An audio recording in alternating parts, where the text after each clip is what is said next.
The song is called Rumble. It was done by, this is the only instrumental ever banned on U.S. radio. Just an instrumental. Because it was called Rumble. And in the 50s, when this came out, since Rumble was slang for a gang fight, they thought that the song would promote juvenile delinquency. You know, truants and things like that. Mm-hmm. But very, very popular song. It's been in a billion things. For a lot of it makes you think of Quentin Tarantino movie, or it's been in everything. It's on The Sopranos. It was on SpongeBob movies. You know, Link Wray is the guy who did the song. Iggy Pop said this was the song that made him quit school, start playing music. Nice. Quit school. Love it. There's it's a documentary from some years ago. It's real good, called It Might Get Loud. It's a lot of guitarists. Jack White and Jimmy Page loved this song, and he popped up out of nowhere. Not out of nowhere, but I don't think anybody's seen Jimmy Page play live in quite some time. But he played this song live because Link Wray was getting inducted into the Rock and Roll Hall of Fame on Friday night. I don't know if it was one of those, what do they call it? Like, Nice? No, like one of those side awards, like the Trailblazer Award or something like. Because there was nothing like this coming out. You know, rock and roll hadn't really discovered distortion yet and things like that. So Link Wray was a big deal. The song actually got in before he did. They have the Rock and Roll Hall of Fame as a category for singles, and so Rumble got in 5 or 6 years ago, but Link Wray didn't get in until this year. Link Wray was a guy who had decamped to Denmark 40 years ago and raised his family there, and he died.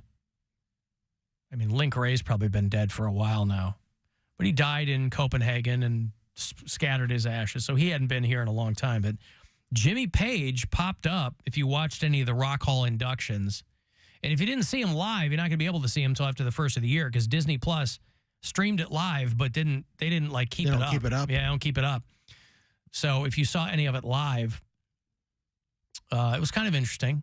But yeah, Jimmy Page, I think they said it was the first time he had played live in 15 years or something like that. Tom Morello showed up solo. I don't think there's a big shock at that. Yeah. Tom Morello's always kind of been the guy in Rage Against the Machine who I think was most open to the commercial side of things. The Machine. Yeah. He was the most open to the Machine, yeah. They all had their rage. But yeah, he showed up. Ice-T inducted Rage Against the Machine. But I think like Timmy Comerford has cancer, so he probably wasn't going to be there anyway. Zach De La Rocha definitely wasn't going to show up to get inducted into the Rock and Roll Hall of Fame. But Tom Morello showed up. And a lot of other people showed up too. Showing up is 99% of success. Poundcake will tell you that. What was it? Half of doing half the job. Half the job. Showing up. Half the job. Sheryl Crow and Olivia Rodrigo. Is she still a big deal? Yeah. No. Mm-hmm. Poundcake says no. All right. Why do you say she's not a big deal anymore, Poundcake? I'm just saying, don't listen to me. She probably is a big deal. I just know her from that one song, like no, it wasn't even Driver's License. Driver's License was like the first one that blew her up. She's in that iPhone commercial, the one that makes you think that you can shoot an entire film with just an iPhone. Plenty of people have. Well, yeah, but you have to have tons of like professional gear to go with it. Gimbals and lights and, you know. They're like, this was shot on an iPhone. Yeah, with all that other equipment. Like, you know. Laura Dern inducted Sheryl Crow.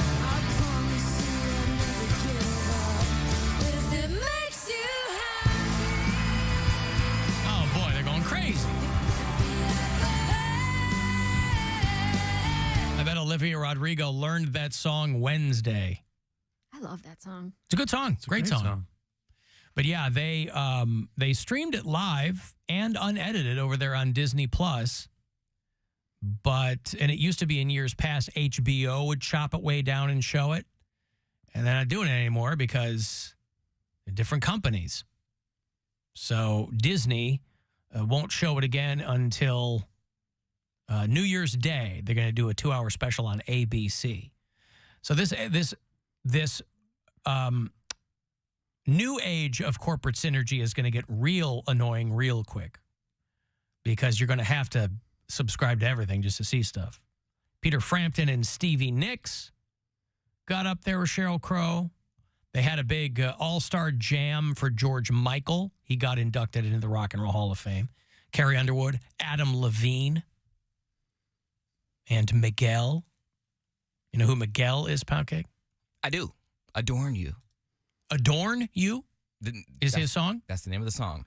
And he fell on someone while he was singing that song at the BET Awards, and he got sued. Huh. He did like a leg drop and landed on someone's neck. Someone's neck? Oh, it wasn't accidental? It wasn't on an accident. He did. How do you accidentally do a leg drop on somebody's head? He was trying to jump. It was like there was like a dip in the stage. Like he was on one side of the stage and there was like a big, you know how they have like a pit at these award shows where there's a bunch of people. He thought he had enough room to make it and he didn't. So he I remember that. That was him? Look it up on YouTube. Yeah. He was like, "Let me adore," and then just like lay on someone's neck. Oh no. Yep. Well, that guy, Miguel, is probably his favorite artist because he probably paid him 5 figures. Miguel's hot. He's real hot. I think he's like black and Puerto Rican or like. Okay. I don't remember what he is, but oof. I don't know what he came out since then. He had a song with Mariah Carey that I don't think did very well, but I like that Adorn song. Dave Matthews inducted Willie Nelson. And then they had Sheryl Crow and Chris Stapleton play On the Road Again.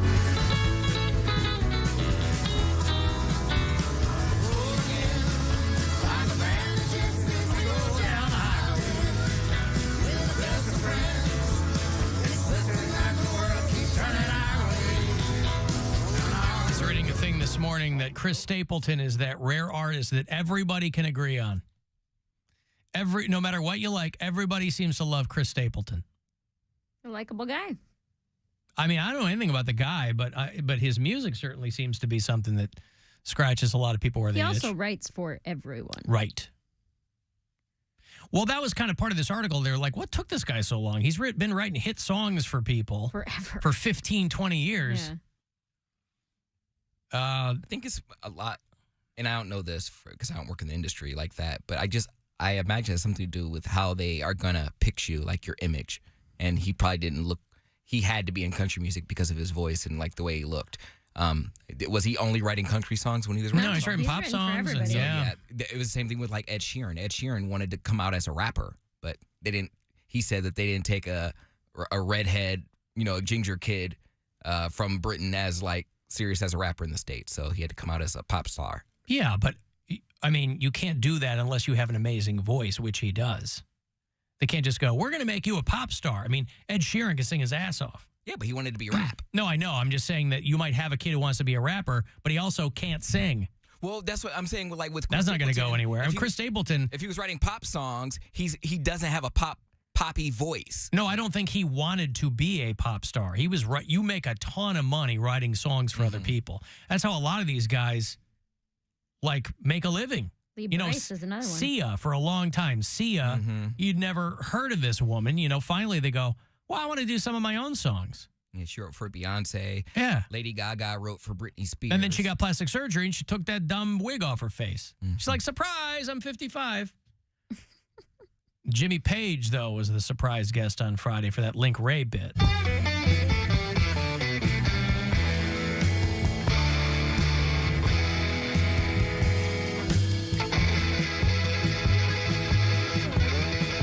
The estate of Link Ray is still printing money off that song, too. That one song. Dude had like 15 kids or something, so. Because, you're an American, you move over to Denmark. Holy Christ. How do you keep it in your shorts? Oof. Looking around. How many baby mamas you got? Huh? How many baby mamas? I think 3. Denmarkians. Yeah. Denmarkites. I mean, aren't they just... Denmarcus? Aren't they the Dutch? Oh, I don't know. Who are people from Denmark? Oh, that's why I have so many Copenhagen, kids, because you're going Dutch on all the kids. You don't got to pay as much. That's what it is. Yeah. All right. The Danes. You're going Dutch with all them Danes. That makes sense. Let me give you money here. It's $1,000 from the Buzzard Bookie. Good luck. This is your chance to bet with the Buzzard Bookie and win $1,000 now. Enter this nationwide keyword at WMMS.com. Deposit. That's deposit. Enter it now at WMMS.com. Oh, you know what else is going away? I don't know if I keep seeing this, The Simpsons referred to as a zombie show. A show that is still on television, but you're hard-pressed to find somebody who says that they still watch it. It's just on. And they premiered the 35th season a couple of weeks ago. I think it has been renewed for 2 more seasons. My God. I don't know if they're trying to hit a milestone of some kind. I don't know. They've hit all the milestones. Right. Well, isn't South Park been on longer than them, though? No. Or they have the most seasons of anything? Of any, like, sitcom type show, yeah. Definitely animated. The Simpsons? Simpsons, yeah. Oh, yeah. They've been on since, like, I was in high school. 89. Yeah. That was when they first came on. So. And I can't believe it lasted this long, but Homer's not going to choke Bart anymore. Whoa. I mean, when you go back to the old ones, it happens a lot. But I mean, even a couple seasons ago, when I'd watch a newer one, I go, God, I can't believe they stuck with that. Just given how, people can get sensitive. Bit. I know. They changed so many other things. They're like, we're not going to have white actors do black character voices anymore. We're going to get right. So after 35 seasons, they have a nod to it. I think it was the other night when this week or last week. Whoa, that's quite a grip. See, Marge? Strangling the boy has paid off. Just kidding. I don't do that anymore. Times have changed. I will say it has gotten exponentially more difficult to watch The Simpsons just because Julie Kavner's voice is shot. It's shot. Is that Bart? It's Marge Simpson. Everybody, she always had, the appeal of Marge was that Julie Kavner always had a little gravel in her voice. Holy Christ. And you can't blame these people. They've been doing the show for 35 years. I can't believe everybody's voice isn't shot. Like Harry Shearer's voice, you can tell is different because like Burns sounds different, but then some of his other characters sound exactly the same. Dan Castellaneta still pretty much sounds the same, but Julie Kavner's voice is gone. And it's painful to listen to. You go, oh, that's Marge. It's probably painful to do. I guess, but everyone on this show could have retired 15 years ago. They don't need the money. Yeah. They like to work. They like to work. It's like they're trying to figure out what they're going to do with Matthew Perry's residuals. I'll take them. Give them to me. I already wrote his management and said, hey, this guy, Bill Squire, he'll take them. But I'll put him towards booze just like he was. So, Well, the sad thing is, like, you're not supposed to outlive your kids, and he's got siblings. His parents are both still alive, but all those Friends cast members, they get $20 million a year in residuals. God damn. So they're like, where's his money going to go? It could go into a trust or something, but it'll probably go to his parents. And that would be weird. If your parents have split your estate. Because obviously he wasn't married, didn't have kids. But every one of those people from Friends gets $20 million a year. Just in residuals. So you figure. I want that. Huh? I want that. I'll just take $20 million once. Yeah, that would be nice, wouldn't it? Like to a year, just $20 million. That would be nice to get $20 million a year. They just cut you a check every year. My residuals are like 48 cents. Hey. So what you're saying is $20 million would be better. It would be more, yeah. Yeah. That's all. That's all I'm getting at. Yep. I don't need that much. I'll take $1 million a year. I would take like 50 grand a year, honestly.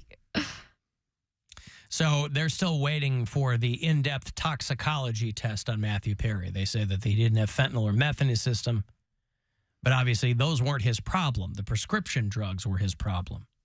But they don't know. Somebody was explaining it to me. Somebody in the medical profession was explaining because I just said, why does it take so long? And they were kind of explaining it to me. I can't paraphrase it properly, but they explained why it can take a couple of months for them to get.